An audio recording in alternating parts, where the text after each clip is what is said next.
नाज़रीन, रुपया पैसा में आपको खुशामदीद कहते हैं। मैं हूं अली नासिर।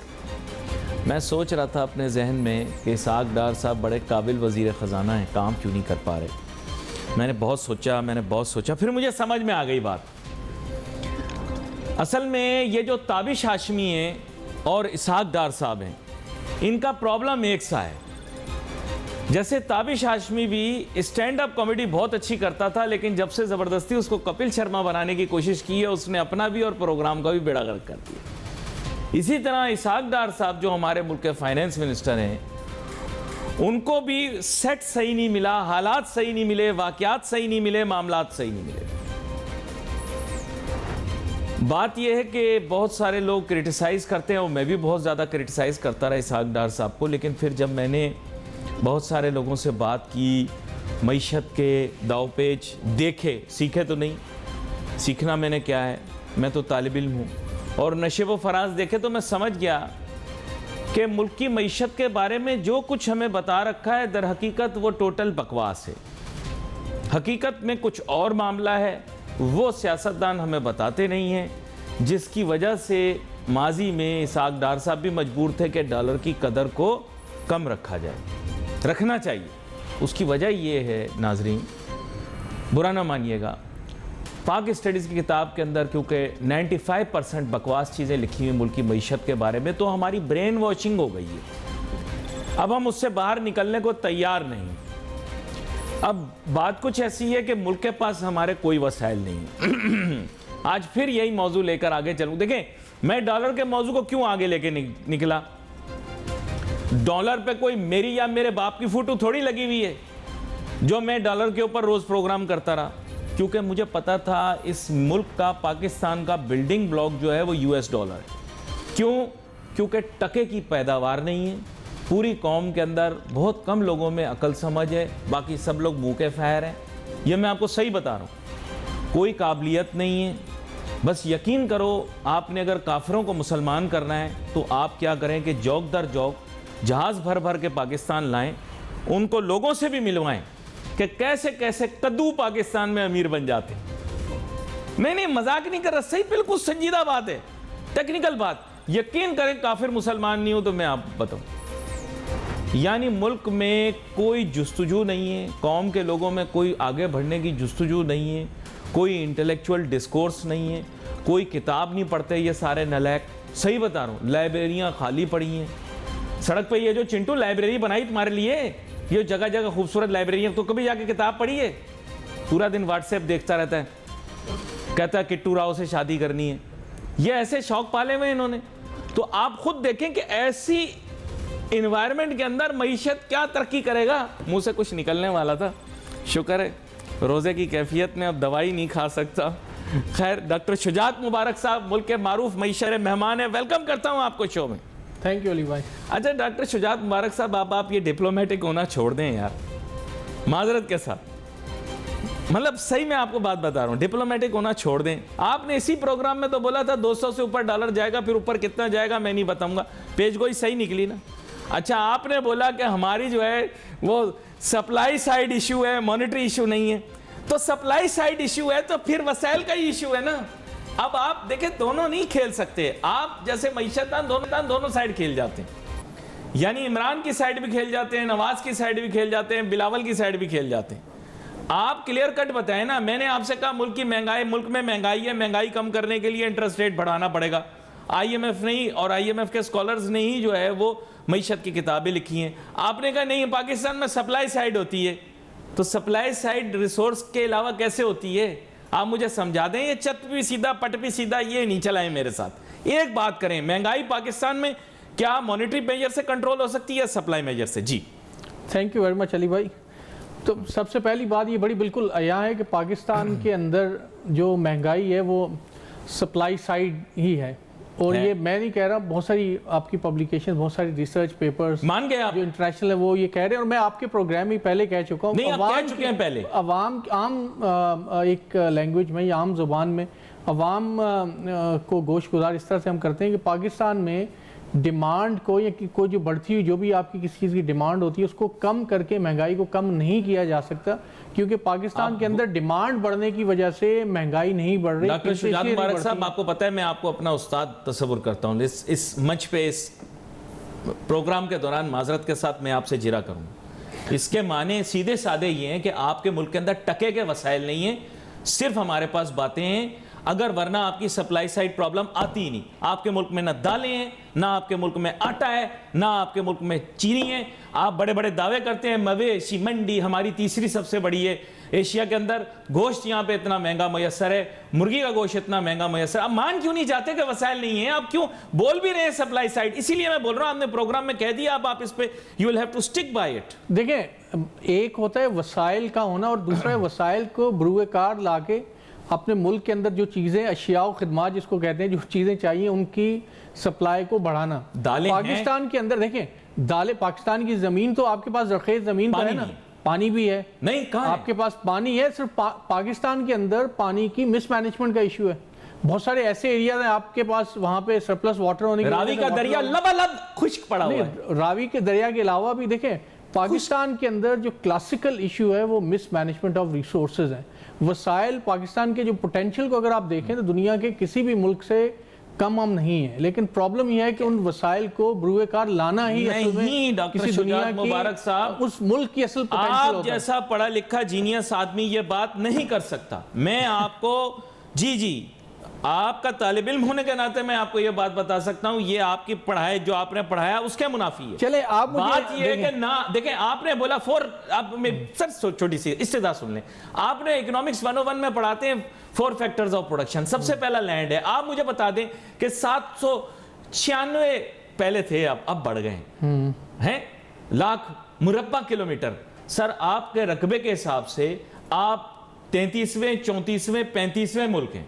आप मुझे बताएं, जब लैंड आपकी 35वें नंबर पर है, आबादी 6ठे नंबर पर है, तो मारो मुझे, मारो मतलब मुझे समझाएं आप कैसे मैं मान जाऊं यार। आपकी बात का सेंस, मेरी बात आपने अब सुननी है। हाँ, सुन। मुझे आपने ये बताना है कि जापान रकबे के लिहाज से दुनिया में कितने नंबर पे है? जापानी किसी और क्वालिटी का बंदा, कोई और क्वालिटी। सिंगापुर रकबे के लिहाज से किस नंबर पे है? वो तो बहुत ही एक, सिंगापुर तो कराची से छोटा एक शहर है, मुल्क है। कराची शहर से छोटा एक मुल्क बन रहा है। जापान एक छोटा सा मुल्क है, और भी दुनिया के बेशुमार ऐसे छोटे ममालिक हैं जो ममालिक हैं। जापान का कंपैरिजन पाकिस्तान से करने का मतलब ये अनार का दुआने से मुकाबला करना। आपने रकबे की बात की ना, तो रकबे के तो इसका मतलब ये कि लैंड का ज्यादा होना या कम होना नहीं, लेबर भी है ना, सेकंड लेबर है, ठीक है, जिसके अंदर कोई क्वालिटी नहीं है। विद ऑल ड्यू रिस्पेक्ट, नहीं क्वालिटी पैदा किसने करनी है? क्वालिटी आ ही नहीं सकती। इंसानी ज़हन तो सब एक जैसे है ना। क्वालिटी पैदा उस वक्त होगी जब आपका एजुकेशन का निज़ाम बेहतर होगा। क्वालिटी उस वक्त पैदा होगी जब आप ह्यूमन डेवलपमेंट के ऊपर बात करेंगे, जब आप ह्यूमन डेवलपमेंट से रिलेटेड पॉलिसीज बनाएंगे। तो कहने का मकसद ये है कि ह्यूमन तो है, आपके पास ह्यूमन है, लेकिन ह्यूमन को डेवलप करने वाली आपकी पॉलिसी नहीं है। आप में मुझ में फर्क ये है कि आप कहते हैं ह्यूमन कैपिटल डेवलपमेंट थ्योरेटिकल है, और मैं कहता हूं कि जेनेटिक है। आप कहते हैं कि थ्योरेटिकल है, मैं कहता हूं जेनेटिक। नहीं, ह्यूमन देखिए, जापान में कहता हूं जापान की ह्यूमन रिसोर्स इसलिए ज्यादा वैल्यूएबल है क्योंकि वो जेनेटिकली सुपीरियर है। विद ऑल ड्यू रिस्पेक्ट, मुझे लगता है हम जेनेटिकली वहां पर अभी उस लेवल पर नहीं पहुंचे। मेरा ख्याल है, मैं गलत हूं। बहुत सारे पाकिस्तानी है, ये फिर वही एक, और पाकिस्तानी, इंडियन, बंगाली, श्रीलंकन, ये मैं आपको बता रहा हूं 4 कौमें दुनिया में कभी तरक्की नहीं करेंगी। यही पाकिस्तानी है जो दुनिया के बहुत अच्छे ममालिक में बहुत अच्छे ओहदों पर फायदे, बहुत ज्यादा काम कर रहे हैं। इसलिए वजह यह है कि वो क्या कहते हैं कि जरा नम हो तो ये मट्टी बड़ी जरखेज है। बिल्कुल खुशक है, बिल्कुल खुशक है। 500 जो टॉप कंपनीज है वर्ल्ड की, 500 दुनिया की जो टॉप कंपनीज है वर्ल्ड की, उसमें सीईओ पाकिस्तानी गिना दे। मैं देखिए, आपको ये देखना है पाकिस्तानी है किस हालात में, पाकिस्तानी किस हालात में परवरिश कर रहे हैं, पाकिस्तानी को किस हालात में आप डेवलप कर रहे हैं। तो बात तो फिर वही हो रही है ना कि जो वसाइल को आप कैसे कैपिटलाइज करते हैं, उन वसाइल को कैसे यूटिलाइज करके अपने एक्चुअल जो पोटेंशियल है उसको इंप्रूव कर रहे होते हैं। तो बात ये नहीं है कि सर आप देखिए सवाल को गोल कर, लेकिन चले आपने बोला हालात वाकयात में, हालात वाकयात आपको आप बोल रहे हैं आला उहदों पर। मैं आपको बता रहा हूं कि 500 टॉप जो कंपनीज है वर्ल्ड की, उसमें मैंने पाकिस्तानी सीईओ एक भी नहीं देखा। एक वक्त पे सुना जा रहा था कि शौकत अजीज साहब को सिटी ग्रुप का CEO बना दिया जाएगा, ताहम वो नहीं बने, उनकी जगह शायद अर्जुन पंडित को बना दिया गया या किसी और को बना दिया गया। सर मैं आपको बता रहा हूँ हमारे ह्यूमन कैपिटल में दम नहीं है। अगर जिस तरह की ट्रांसफॉर्मेशन आप चाह रहे हैं फिर वो आपको प्राइमरी स्कूल की लेवल से शुरू करनी बिल्कुल करनी पड़ेगी। ये तो मैं आपके प्रोग्राम में कितनी दफ़ा कह चुका हूँ कि पाकिस्तानी पोटेंशियल पाकिस्तानी बहुत शार्प माइंडेड। अली भाई मैंने दुनिया के दूसरे ममालिक में, दुनिया की दूसरी यूनिवर्सिटीज़ में मैं गया हूँ, वहाँ पे पढ़ाया है। हमने वहाँ पे देखा है कि बिलीव मी कि जो बेस्ट रिसर्चर होता था वो पाकिस्तानी होता था, बेस्ट तालिब इल्म पाकिस्तानी होता था। लेकिन वही पाकिस्तानी जब यहाँ पे आता है तो 4 महीने 6 महीने जब इधर CV फेंकता है, जब उधर CV फेंकता है, उसको कभी तो सैलरी के ऊपर खींचतान हो रही होती है, कभी उसका मोबाइल छिन जाता है, तो वो 6 महीने के बाद वही पाकिस्तानी बाहर चला जाता है और बाहर की यूनिवर्सिटीज़ में, बाहर की ऑर्गेनाइजेशन उसको बहुत अच्छी जॉब मिल जाती है, जो कि इस साल पाकिस्तानियों के साथ हो रहा है। तो कहने का मकसद ये है कि पाकिस्तानी इटसेल्फ तो पोटेंशियल है, लेकिन क्या करें, ये जो हमारी पॉलिसियां हमारे ऊपर एक जो चीजें मुसल्लत हो गई हैं, चीजों को हम जिसकी वजह से हम कैपिटलाइज नहीं कर पा रहे। पॉइंट ऑफ आर्गुमेंट है। अब ना इंटरनेशनल बुक्स के ऑथर हैं पाकिस्तानी।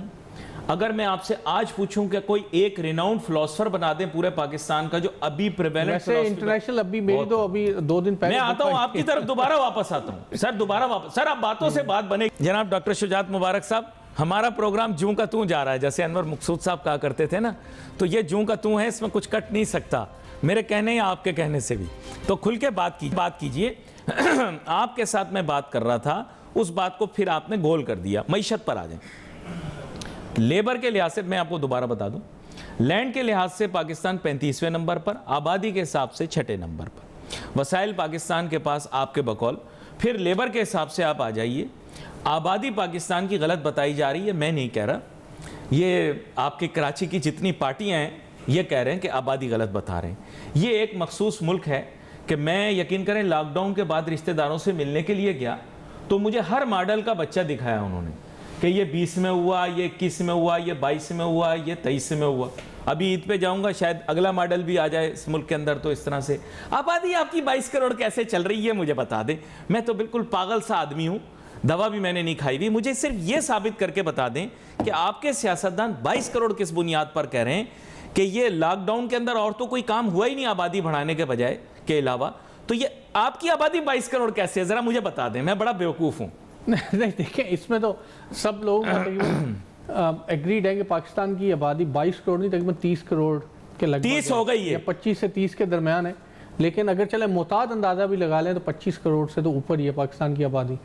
और इसमें कहा जाता है कि 67% जो है वो आबादी है जो कि 35 साल या उससे कम उम्र की है, यानी कि पाकिस्तान दुनिया के नौजवान तरीन ममालिक में पाकिस्तान का शुमार होता है। देखिए अली भाई, नहीं लेकिन इसको वाज़ेह करें, इसका मतलब वो लोग जो कि काम नहीं कर सकते लीगली, सबसे ज्यादा तादाद उनकी है, यानी अगर वो काम करें तो चाइल्ड लेबर कहलाएंगे। नहीं वजाहत करें ना सर, वो 18 साल से कम वो कितने होंगे? वो भी तो बहुत होंगे ना। 18 साल से जो कम है ऑब्वियसली वो भी एक बड़ा हिस्सा है जो कि 30% तक कहा जा सकता है। मैं एग्जैक्टली मेरे पास फिगर मौजूद नहीं है इसलिए कुछ कहना, यानी वो कोई काम नहीं कर सकते। They are not a productive workforce, they are mouths to feed. मैं सर आपसे क्लियर कर रहा हूं, सॉरी मैं थोड़ा क्रिटिकल हो रहा हूं, ये कश्ती हमारी डूबने वाली है, इसको बचाना है किसी तरह पाकिस्तान को।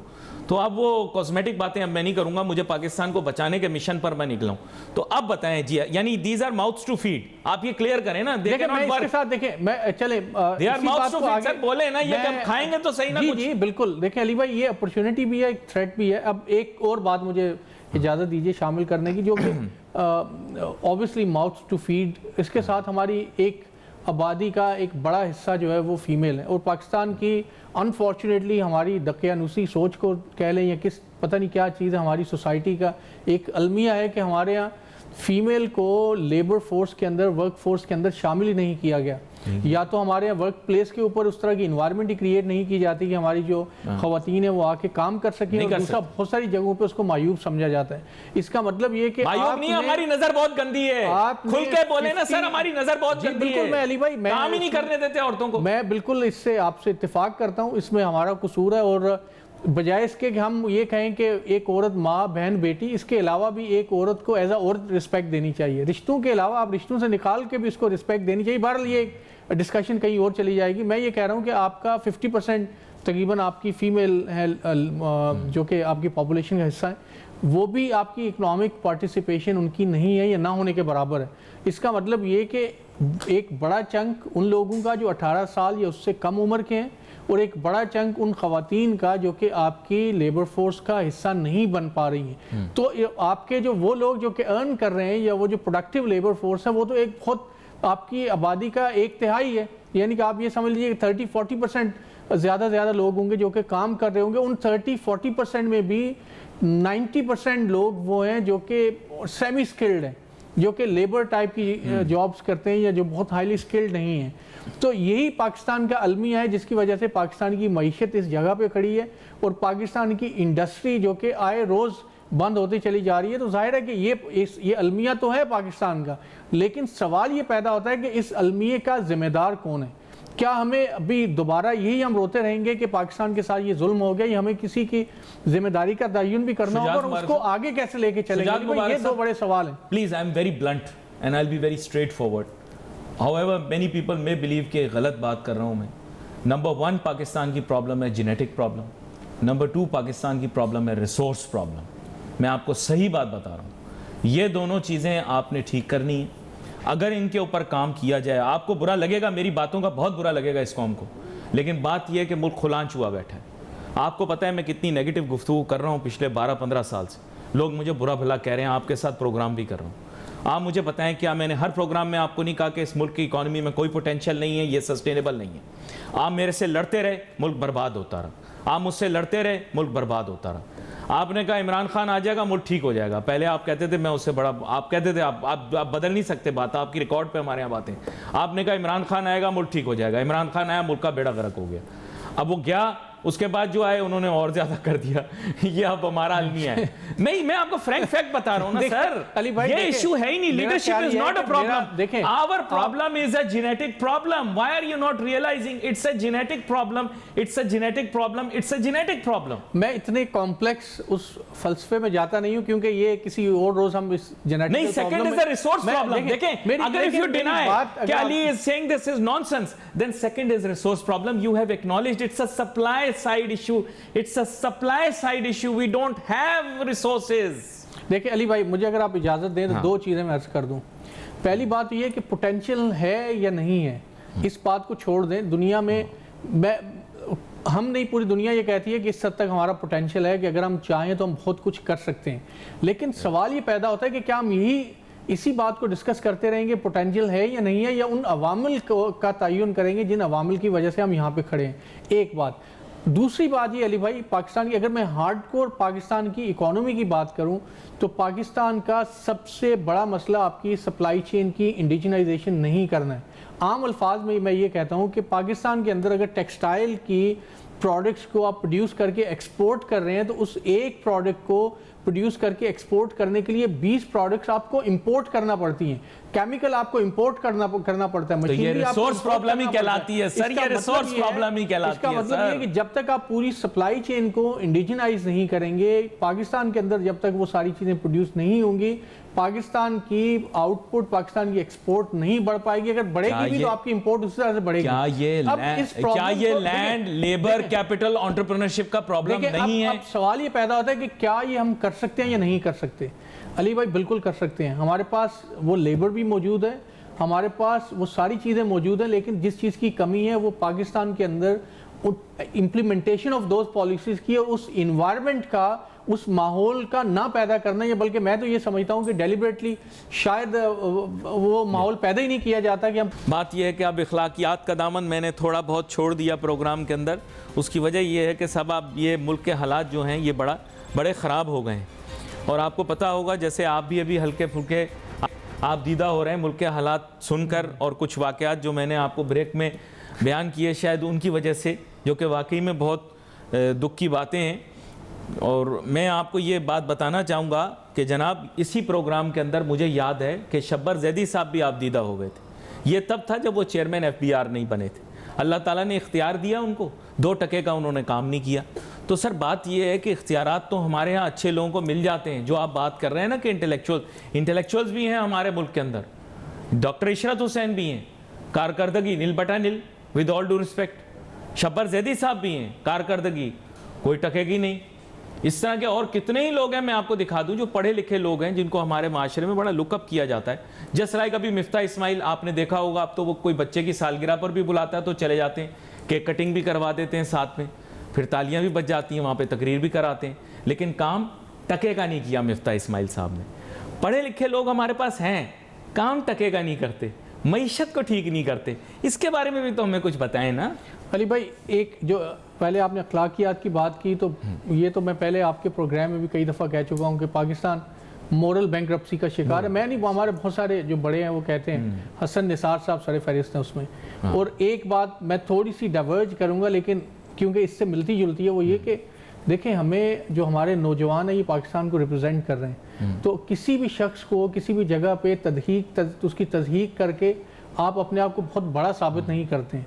तो खुदा के लिए मेरी कुछ हमारे दोस्त जो इंटरनेशनल दूसरे मुल्कों में रहते हैं उनसे बात हुई, तो ये किसी शख्स को पकड़ लेना और वीडियो बना के और कहना कि जी ये बहुत आपने बड़ा तीर मार दिया, तो बहुत बड़ा तीर मारने की बात नहीं है। मैं आपको पता है, मैं मरीम नवाज साहिबा का जो अभी रिसेंट वीडियो आई है उस तरफ बात कर रहा हूँ। हालांकि मैं बिल्कुल भी उनकी पार्टी को सपोर्ट नहीं करता, लेकिन ये बहुत ही गलत अमल। मैं तो इज्जत तो बहुत करता हूं कि इस चीज की बिल्कुल इसको कंडेम करना चाहिए। ये कोई भी बड़ा को तीर नहीं मारा, और पाकिस्तान तहरीक इंसाफ वालों को भी अपने लोगों को, वर्कर को समझाना चाहिए कि ये हमारे अखलाकियात का नहीं। जो इससे पहले भी जो क्लिप बनाई थी, भाई बहन बेटी को वो जो इस तरह की मजाक खामखा में, वो जो उस लड़की ने उस दिन बड़ी नहीं, वो जो उस लड़की ने बड़ी छिछोरी हरकत की थी, मंसूर भाई की क्लिप आउट हुई, वो तो एक अलग केस है, लेकिन वो जो एक लड़की थी जिसने उस दिन मरियम साहिबा की बड़ी तज़हीक की, उसने भी वो जो लड़की जो साथ खड़ी होकर उसने कहा कि आप ये कहें, वो बड़ी, मैं आप बताऊं, बड़ी छिछोरी हरकत की उसने, बहुत छिछोरी हरकत की उस लड़की। आई थिंक वो बहुत ही एक गैर अखलाकी थी। और मेरे ख्याल में हमें अपने नौजवानों को बताना चाहिए कि सियासत हो, मईशत हो, माशरत हो, एक ज़र्फ होता है। और मरियम साहिबा ने सबर का तअम्मुल का इज़हार किया, ये मुझे खुशी है। आला ज़र्फ़ी के मयार पे रहें। आपने अनफॉर्चुनेटली पिछले चंद सालों में हमारी सियासत और माशरत में इस हद तक कम ज़रफ़ी आ गई है कि हम हर चीज़ को पर्सनली लेना शुरू हो गए, और यही मामला हमारे माशी भी हैं। अगर आप पाकिस्तान की माशी पॉलिसियों को देखें तो पाकिस्तान IMF के साथ क्यों एग्रीमेंट में नहीं जा पा रहा, क्यों पाकिस्तान की माशी पॉलिसियाँ बेहतर नहीं हो पा रही। आप अगर देखें ज़रा गौर से तो इसमें हमारी अना और ईको के मसाइल। अच्छा, ये आपने कौन सा मसला उठा दिया, दफ्ती रग पे हाथ। एक मिनट, आप एक दफ़ा प्रोग्राम पे तशरीफ लाए थे, आज से 7-8 साल पहले की बात है ये। मैं आपको बड़ी क्लियर बात याद होगा आपको, $1.5 अरब मिले थे पाकिस्तान को तोहफतन, नवाज शरीफ साहब की हुकूमत थी। आप और मैं इसी तरह बैठे हुए थे, बहस मुबाहिसा कर रहे थे। मैंने आपको ये कहा था कि पाकिस्तान को अपना डिफेंस अपरेटस प्रोवाइड करना चाहिए, ताकि हूथी बागियों के साथ जो एक कन्फ्रंटेशन हो रही है उसमें हम आप ऐसे समझें कि सऊदी अरब का तहफ़्फ़ुज़ कर सकें। आपने डिसएग्री किया था। आज सर फिर उससे किस मुंह से मांगने के लिए हम जाएंगे वहां पर, ये बताएं। नहीं देखिए अली भाई, से हम मांगने जा रहे हैं वो खैर उससे तो मैं आज भी डिसएग्री करूंगा, क्योंकि हर एक मुल्क की अपनी एक आइडेंटिटी होती है, और हम जिन मसाइल की वजह से यहाँ तक पहुंचे वो हमारे उन दोनों की सुलह हो गई, हमें कुछ नहीं मिलेगा। वो लड़ते रहते तो कुछ मिल जाता, उन दोनों की सुलह हो गई, अब तो वो हमारी तरफ देख भी नहीं रहे। देखें अली भाई, अब मैं उसमें लेट्स बाईगॉन बी बाईगॉन। अब आप अब की बात करते हैं कि मांग तांग का ही गुजारा करना है, आगे हम चलते हैं। लेकिन क्या करूं, मुझे इशारा दिया जा रहा है कि मैंने आज ज्यादा बात कर ली और प्रोग्राम का वक्त फिर ज्यादा आगे आने वाले दिनों के अंदर दोबारा से आपको मदऊ करूंगा। We wait for messages on Facebook. Ali Nasir my team को इजाज़त दीजिए। अल्लाह।